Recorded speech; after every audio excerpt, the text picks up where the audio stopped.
Assalamu alaikum wa rahmatullahi ta'ala wa barakatuh. Bonjour tout le monde, j'espère que vous allez très très bien. Alors aujourd'hui, nous allons travailler la page du vocabulaire thématique. Alors c'est la page 14.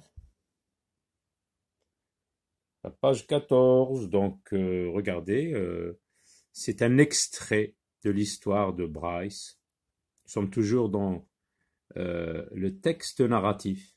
Hein. On sait ce que c'est maintenant un texte narratif, ses caractéristiques.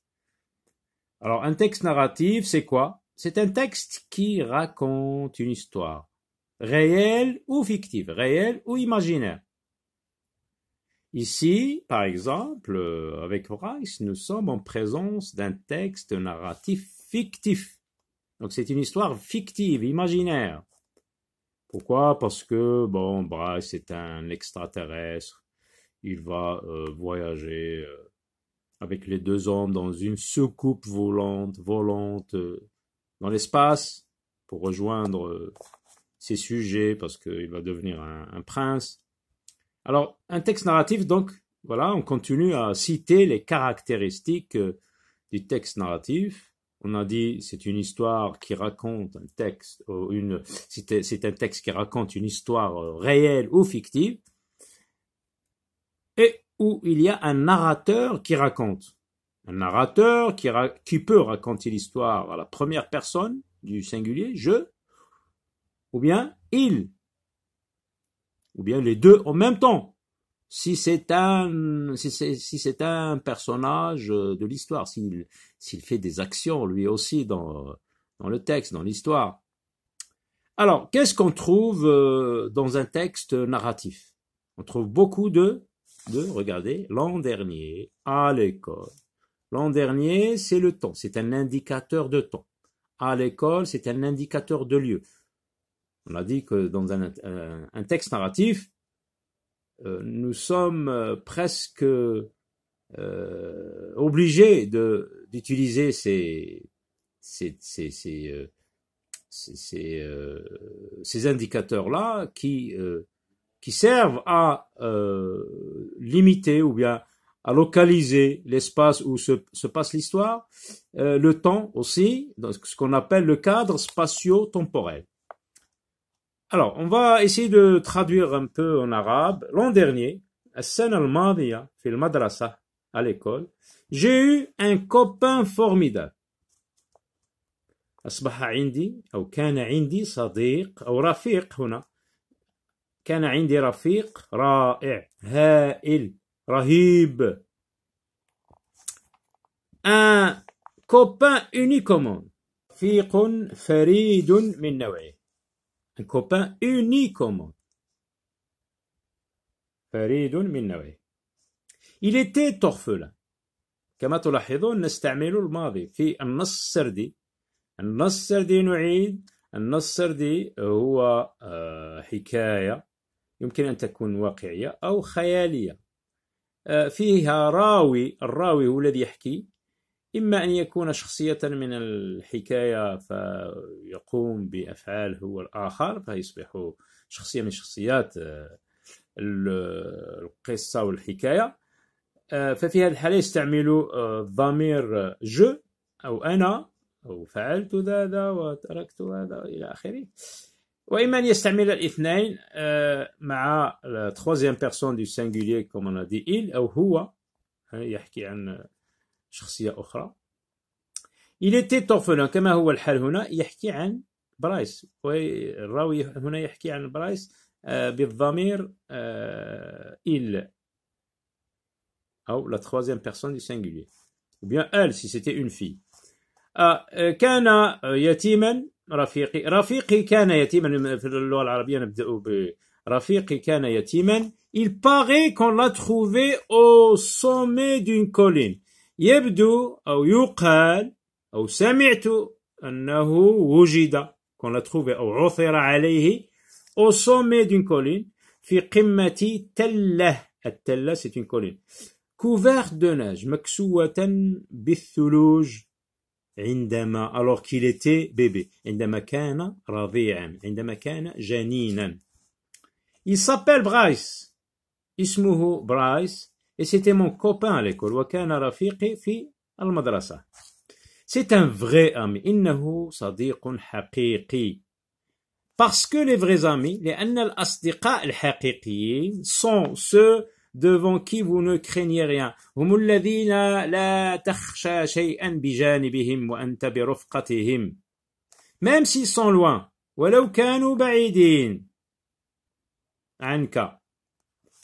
Les vrais amis peuvent faire des centaines de kilomètres. الأصدقاء الحقيقيين يمكن أن يقطعوا مئات الكيلومترات sur une journée في يوم أو في اليوم الواحد et vous tenir la main ويأخذون بأيديكم في الأوقات الصعبة dans les mauvais moments. Les mauvais moments comme par exemple quand on perd quelqu'un, quand on est dans la détresse, quand on est fauché, on n'a pas d'argent par exemple, un ami peut t'aider dans ces cas-là, dans ces moments-là.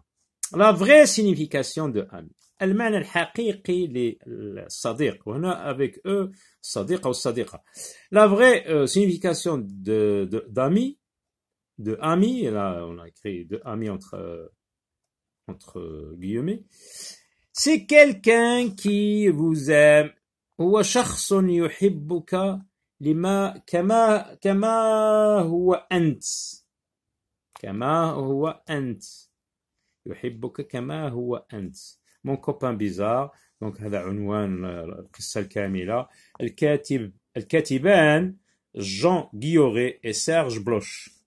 De quoi parle ce texte? على ما يتحدث هذا النص. يتحدث النص عن الصداقة وعن مبادئها. Le texte parle de l'amitié et de ses principes. Alors, je vous écris cette phrase. Le texte parle de l'amitié et de ses principes. النص يتحدث عن الصداقة ومبادئ الصداقة. Les principes de l'amitié, par exemple, tenir la promesse. Quand tu promets quelque chose à quelqu'un, tu dois exécuter cette promesse. Tu dois tenir ta promesse. Par exemple, si tu te dis, voilà mon fils, si tu travailles bien à l'école, à la fin de l'année, si tu réussis bien, si tu obtiens de bonnes notes, je vais t'acheter, par exemple, une montre de valeur, par exemple. Ça, c'est une promesse. Et il faut que je tienne ma promesse. Il faut que, à la fin de l'année, si toi, tu tiens aussi ta promesse de bien travailler, à la fin de l'année, je t'achèterai une montre. Comment s'appelle l'ami du narrateur? Coche la bonne réponse. Là, c'est une question fermée. On te propose 3 noms. Comment s'appelle l'ami du narrateur? Donc, صديق الراوي الذي يحكي كيف ما اسمه? Coche la علامة. La bonne réponse. Alors, Peter, Bryce, Bernard. Donc, l'ami du narrateur s'appelle Bryce. Je coche ici. اسمه صديق الراوي برايس. أضع علامة هنا. Relis le texte. اقرأ مرة ثانية. Relis le texte et relève les descriptions données à Bryce. ما هي الأوصاف التي أعطيت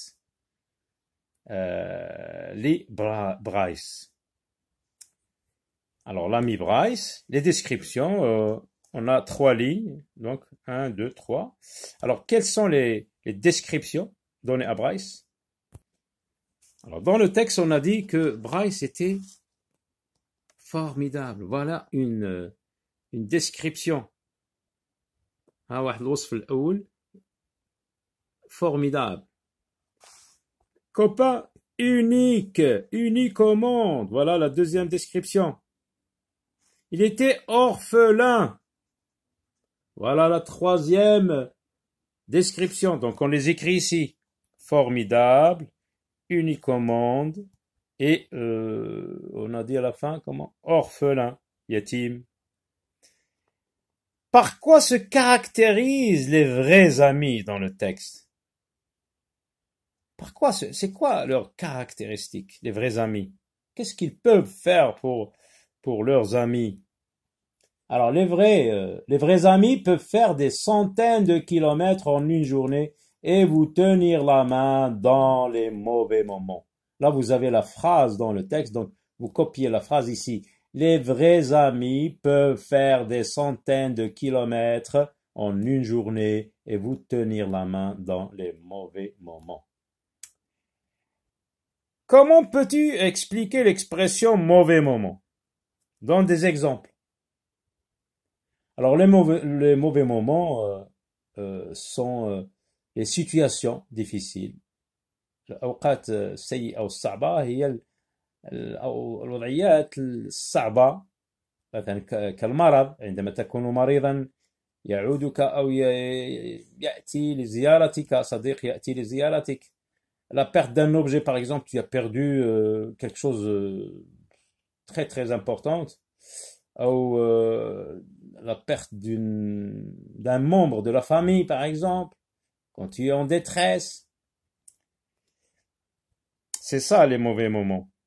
Et on a donc donné l'exemple de la maladie, de perdre un proche, de tomber en panne quelque part, etc.